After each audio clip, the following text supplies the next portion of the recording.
Chapter 13. It wasn't until the night closed over them that Julilly and Liza felt safe to begin their journey east toward the mountains. The Appalachians, the Quaker man had called them. They ate a scant portion of their food. It had to last for at least one more day. They found a handful of berries on a bush beside their hideout, and the sweet juice quenched their thirst. It was the one bright happening in a grim day of fear and despair over the capture of Lester and Adam. A large moon lit the sky, exposing all the open paths and roads. The girls stayed among the trees and bushes, remembering the cruel riders of the night before. Because of the moonlight, it was possible to see the compass, and they checked it often to be certain their course was true.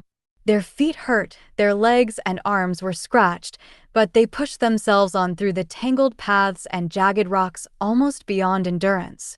Near dawn, they stopped by a shallow stream to drink and wash, allowing themselves only a little of the dried venison and stale bread. They ate slowly and silently, saving their words as though savoring the one thing left that they could use freely and abundantly. "We got to find a good place to hide for the day," Julilly said dully. She stood up slowly and pulled Liza up with her hand. They walked on. An overgrown path led through the rocks and trees. "Every step's going up," Liza breathed heavily. "We must have reached the mountains." She climbed, bent and haggard, on her hands and knees. The morning mist that spread around them parted and dispersed. Far below they could see a few small farms. The animals and people moved about like tiny ants. "These are the mountains for sure." Julilly leaned exhausted against a tree, but at least she could stand upright. She worried about Liza. "From now on we travel north," she said.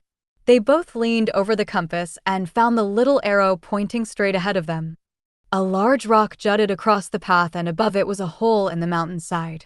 "Round as the doorway of a snake," Liza exclaimed. "Must be one of those caves the man told us about." Julilly started climbing toward it, and Liza joined her. They looked inside. The floor was dry and sandy, the walls around and above solid stone. They walked deeper inside, and darkness closed over them like the canvas on the Quaker man's cart. Julilly stretched out her arms, and she couldn't see her fingers. "We'll sleep near the front of this hole," Julilly announced. They turned toward the opening. "You sleep first, Liza." Julilly leaned wearily against one of the rocks. Small, wiry Liza dropped exhausted into a curl around the food bundle. She had spent all the strength her ill-used body could muster.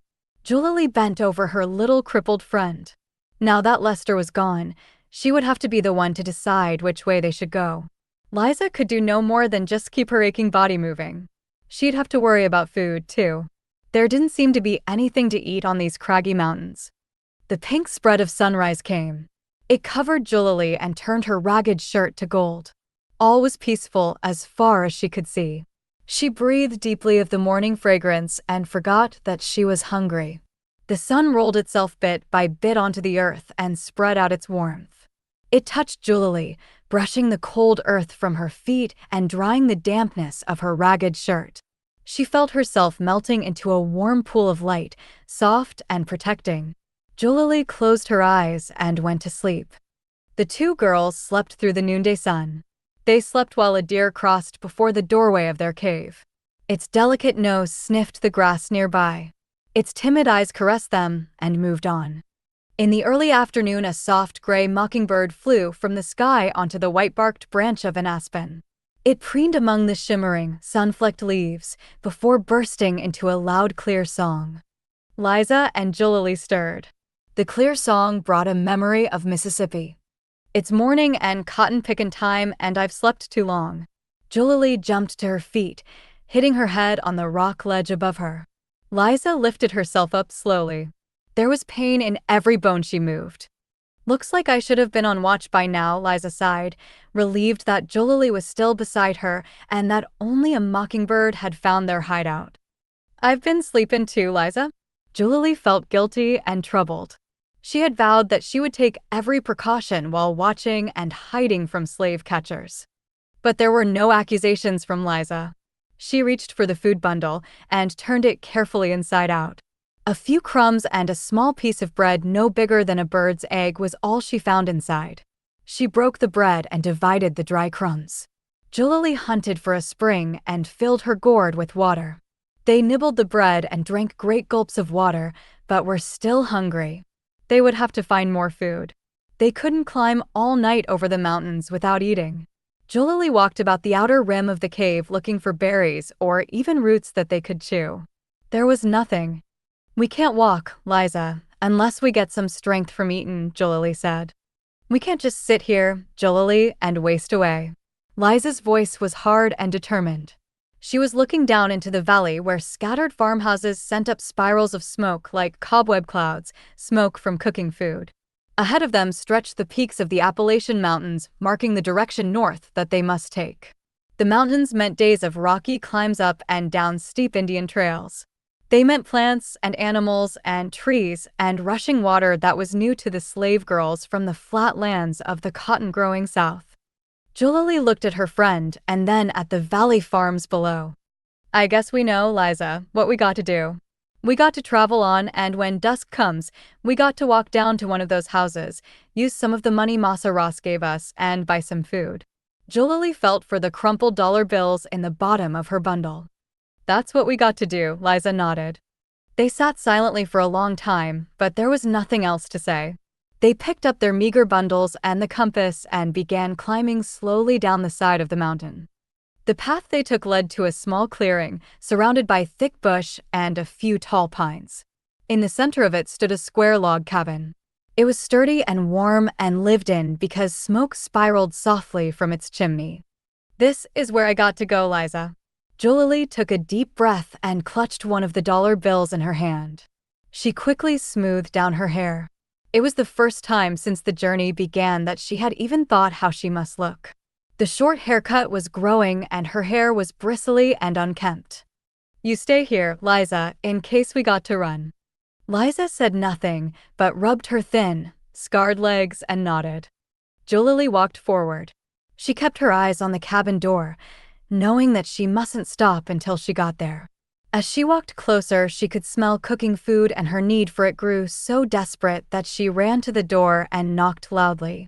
For a moment there was no answer, and then the door swung open widely and a gaunt, white farm woman stood tall and defiant in front of her. She held a gun and pointed it straight at Julilly. There was no fear on her stern, weathered face. She was as sturdy and strong as her cabin, and her dress was thick and woolen and had no holes. The nearness of the cooking wiped all caution from Julilly's mind.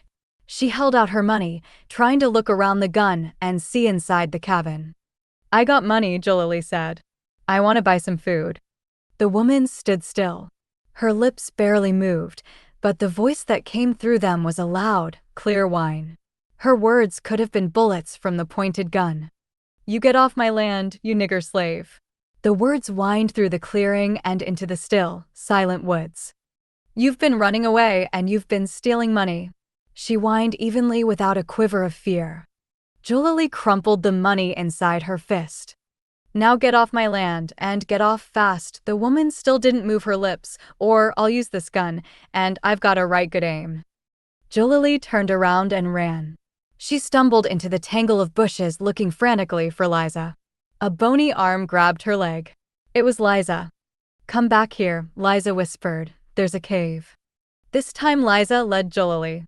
The cave was small but sheltered by dead trunks of fallen trees. They huddled beside each other, shaking and frightened. "That woman looked mean as a one-eyed crow. I mean, that gun at you," said Liza finally.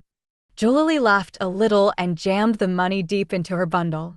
It was such a relief to be safe and to be with Liza. "Well, you sure is better company than an old cold gun." Julilly tried to smile. But there was no returning humor from Liza. "We've got to try again, Julilly, and this time it's my turn." Liza began crawling painfully from the cave. Julilly lifted her up by her arm and hunted for the path that had led them into the clearing. They both knew that food must be found soon or they would be too weak even to look for it. They plodded slowly in the opposite direction, and this time they came to a flat plateau with waving grass. Some cows nibbled, their bodies swaying to and fro. A clear-sounding bell rang from the neck of one of them. The cows were heavy with milk, but neither Julilly nor Liza had ever milked a cow or been near one. Julilly did remember Masa Henson's herd coming home at dusk and following the leader, whose bell tinkled around her neck. We'll wait here a bit, and when they start toward home, we'll follow them. Julilly sat on a smooth rock behind a thicket of low protecting brush. Liza joined her. It seems if a cow can fill itself with grass, we could do it too, Julilly mused, watching the friendly animals rip and munch great mouthfuls of green. We ain't cows. Liza frowned. Julilly laughed. It burst forth unexpectedly, like a lid popping off a boiling pot. Bubbling inside her was a set of fears that sent a tingling prickle right to the ends of her fingers. I know we've got to do it, Liza, Julilly spoke without looking at the sullen face of her friend, but it means talkin' to white folks again, beggin' them for somethin' to eat. They won't take our money. I'm scared. We can do it, Julilly. You got strength and you got courage. I've been askin' the Lord to give us help. Strength and courage. Julilly thought about these words. That's what Mammy Sally had. It meant looking right at danger without bowing down your head. Like Lester did when the chains cut his ankles. It was hard, thinking of Lester. It brought fear and more pain. He had chains around him now and was bleeding on his ankles. The girls sat close together. They whispered their plans. They would follow the cows to the farmhouse. If the farmers wouldn't give them something to eat, they would have to take food, maybe corn from the fields. If the farmers caught one of them, the other one would creep into the house at nightfall and set her free. The sweet-smelling grass rustled around them, for the cow with the bell swung her head back and forth near the rock where the girls sat. The girls didn't hear or see a tall, white-faced farmer standing directly behind them. There was no time to hide or run when he walked around and faced them. Liza grabbed Julilly's arm. Lord, save us, she cried. Julilly stared at the farmer. Terror and fascination mixed inside her head. This man was no Sims or Riley kind of farmer. He had a fresh, homemade look. There was nothing mean about his blue eyes and the straight, pale eyebrows on top of them. He smiled. Slaves? He asked. The girls didn't move. The farmer grabbed the collar of the belled cow and began walking down the mountain path. He waved for Liza and Julilly to follow. It seemed the right thing to do. He hadn't touched them and he wasn't making them go. But they walked a safe distance behind him. They turned around a grove of tall pine trees and came to another stretch of flat land. On this place, however, there were rows of small, neat cabins. But not slave cabins. They weren't worn and shabby. They were new and shining with boxed-in gardens behind them and bright flowers growing around the edges. Women in long skirts moved about busy with their work, their light, pale hair pulled back tightly into tidy buns. Little children, covered with skirts and pants, skipped and sang and played with one another. They stopped only for seconds to stare at Julilly and Liza. It was a common sight, it seemed, for runaway slaves to follow a farmer into their village. There was no fuss at all. One woman came forward, almost as if she were expecting them. She spoke to the farmer with strange words. We speak German, he said to the girls. German, they repeated after him. The word had no meaning at all for Liza and Julilly, but they followed her. They walked into one of the bright new cabins. Turned inside out, it wouldn't matter, Julilly decided. All sides were scrubbed and polished. In the kitchen, the biggest kettle the girls had ever seen sat on the floor steaming with warm, clean water. The woman smiled. Girls, she said, and pointed to their ragged pants and shirts. The boys' clothes hadn't fooled her. You wash in tub. The English words came slowly for her. You give old clothes to me. She handed them a square of soap and 2 white towels. She waited. The girls peeled off their ragged, mud-soaked garments. They dipped their hands carefully into the water. The woman laughed.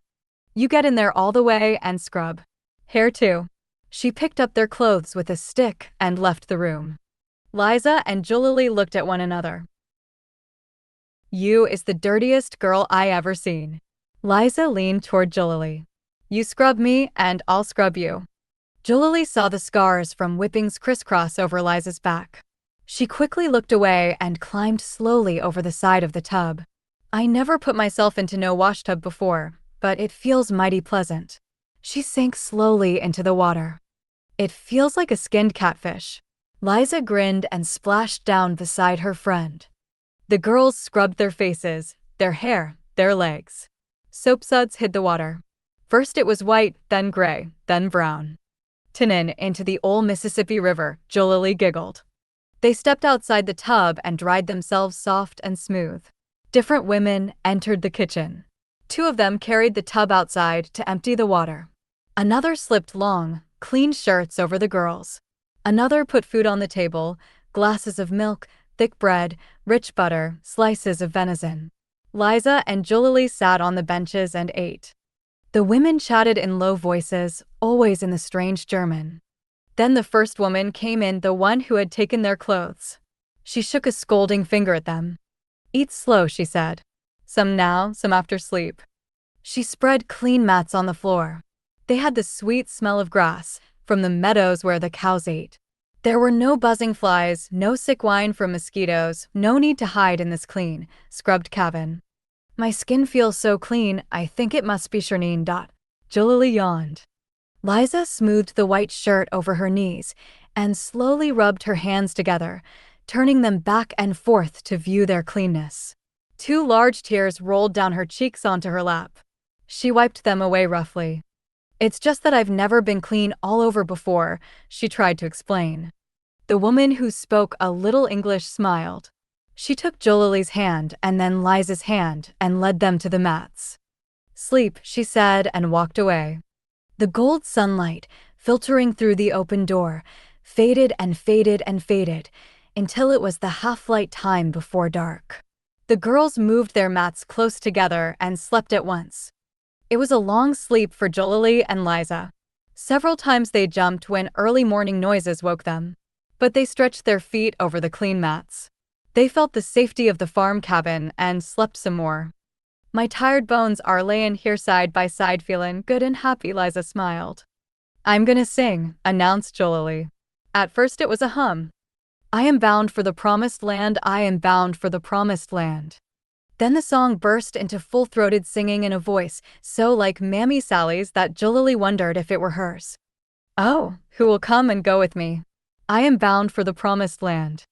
The women and children from the row of cabins came to the door and listened. They smiled. One of them shook her head and wept. Two of the women came into the room, chattering German. More food was placed on the table and the girls ate. It wasn't until the woman who spoke English walked through the door carrying their washed and mended pants and shirts that Julilly and Liza knew their visit had ended. The woman handed them the clothes and 2 bundles of food. "You change clothes now and then go." She said the words slowly and with difficulty. "Slave hunters in the valley. Go high to the mountains, then north." The girls scrambled into their clothes. They hooked the bundles of food over their arms. "You abolitionists?" Julilly asked, stumbling through the long word with great difficulty. "No, Mennonites," the woman said. "This place we built away from people. It is Felsham, Tennessee."